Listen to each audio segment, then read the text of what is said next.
Son, and of the Holy Spirit. Amen.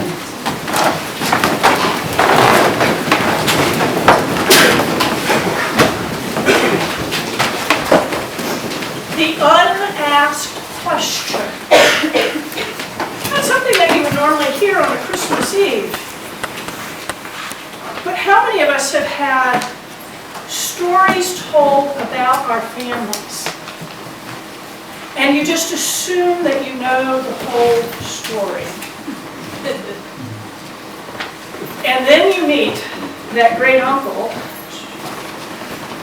who had not been part of the original storytelling, and you share the story, and the great uncle says, well, it sort of went like that. I think the thing is when we hear this story of Jesus, we just go, And as I was talking with some of your fellow parishioners who do godly play, okay, how many wise men are there in the Bible? Anyone want to risk? No, this is a trick answer. We don't know. So our tradition is 3. But if you go and you look in Luke, it just says the wise men. Doesn't number them, doesn't name them. That didn't show up in our Christian tradition in writing for several hundred years later when somebody asked the question. Now, my guess is Mary pondered all of this in her heart. She pondered the shepherds. When the wise men come, she ponders them. She may have also collected their names. And, of course, part of our tradition comes out of oral tradition. So perhaps there were just 3. And that the names, oh wait, the names we use, based on our Roman history, are not the same names that the Eastern Orthodox use. What are some other unasked questions? Mary laid him in a manger wrapped in swaddling clothes. Where do swaddling clothes come from?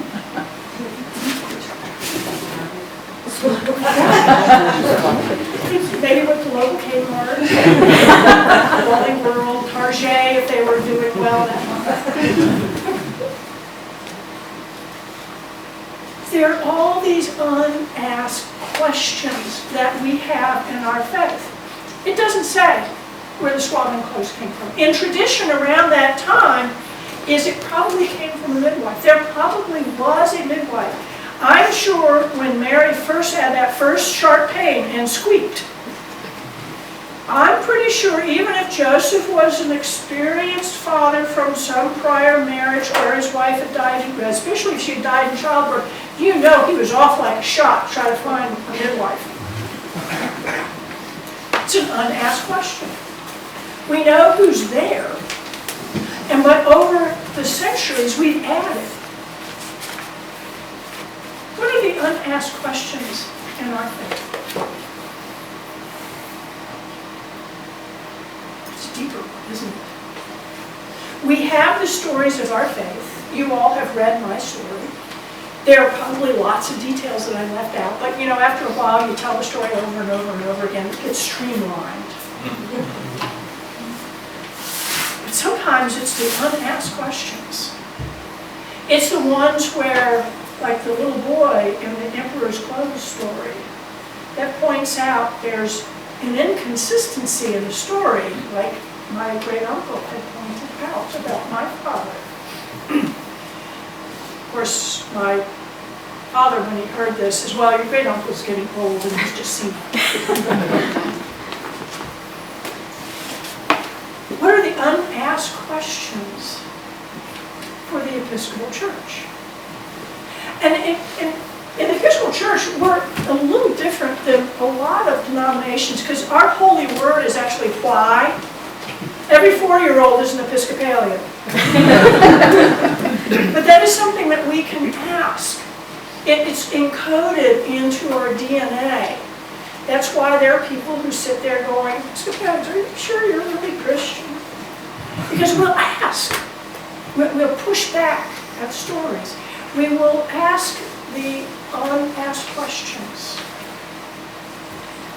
The challenge is sometimes the stories get so encoded in our DNA that we forget to do that. The Christmas Eve story happens to be one. What are the stories of Episcopalians in Montana? We need to look, don't we? What are the unasked questions where we can hear the deeper story? We've heard the story of our early bishops, but you know, when I hear the story of the early bishops, I don't hear the names of the people who actually did the footwork. They sent them out. You know, Bishop Faber sent a lot of people out. And for some of the churches, they may have some of the names. But for a lot, who are those people? We owe them everything, do we not? Think about what it was like. On horseback, if the ground was level, you might get a buggy. Foot on foot. Not everybody wanted to hear the Christian message.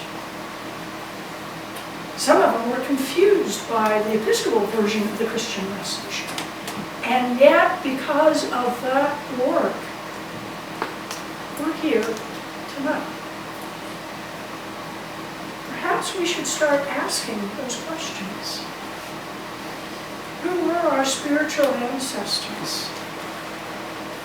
How can they strengthen us as we get sent out, not just by your bishop, though trust me, I'll do that,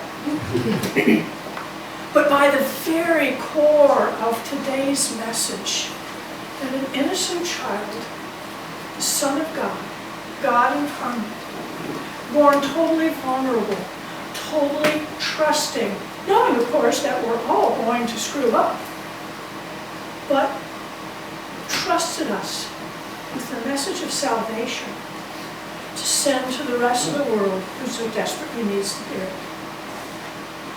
Love, that radical love that he showed at his very birth, that love that springs out of trust, knowing even when there are shortcomings. The reconciliation for those who think they have gone too far away from the gospel to ever be saved. At the 4 o'clock, we had a bunch of animals that didn't go to the stable. There was a donkey and a couple of sheep, and there was a Holstein cow. They said, we're not good enough. That's why we didn't go. We're not good enough. Well, that's our job, is to go out and do that. To give them a sense of hope, to give them the offer of reconciliation. And it all sometimes starts with that unasked question. Not just of what happened that night a little over 2,000 years ago, where shepherds came in and said these wonderful stories to Mary so she pondered them in her heart, but also the unasked questions of our neighbors and friends who may be suffering, but it's not safe to share. And we see them when they're just not quite right, and something's wrong, but we want to be polite. We need to ask that unasked question. We need to be a presence. For that is the gift of this church, in this place, in this time. Amen.